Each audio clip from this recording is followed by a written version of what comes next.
Kaway-kaway sa mga mommies natin dyan, alam nyo ba na napakaraming benepisyo ng pagbe-breastfeed? Ayon sa mga eksperto, ang human milk pa rin ang pinaka-perfect na pwedeng ikonsumo ng mga sanggol. Napakayaman kasi nito sa protina at vitamina. Mabisa rin itong pangontra ng mga sakit katulad ng asthma, allergies, ear infections, respiratory illnesses at diarrhea. Mas magiging matibay rin ang bonding ng mag-ina kapag mayroong skin-to-skin at eye-to-eye contact, lalo na sa mga unang buwan ng sanggol.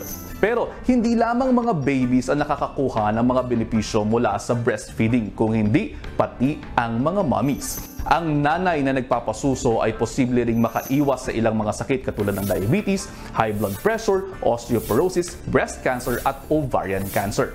Kapag gusto mong maging healthy si baby, syempre, dapat healthy rin ang mga kinakain mo.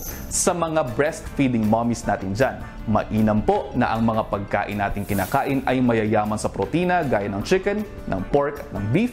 Mainam rin ang ilang mga seafood katulad ng salmon, tilapia, sardinas at ng shellfishes. Maganda rin po para sa mga breastfeeding moms ang mga itlog, beans, gatas at keso, pati na rin ang mga madadahong gulay at makukulay na prutas. Makakapag-explore si baby sa kanyang taste buds dahil nakakaapekto ang mga kinakain ni mommy. Kaya naman, habang nasa breastfeeding period, iwasan muna po ang pag-inom ng alcohol. Gayon din ang pag-inom ng higit sa 3 tasa ng kape, baka pati si baby magpuyat niyan.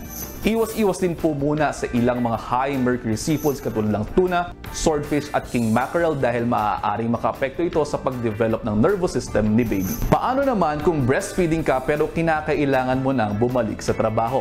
Relax mga mommies, safe din po ang mag-pump ng gatas na po pwedeng itabi sa freezer hanggang sa 6 na buwan. Sabi nga po nila, breastfeeding is a mother's gift to herself, to her baby, and to the earth. Mga kapatid, Justin Quirino po. Masayang kwentuhan at makapulahang informasyon ang hatid namin tuwing umaga. Kaya mag-subscribe na at mag-follow sa social media pages ng News 5.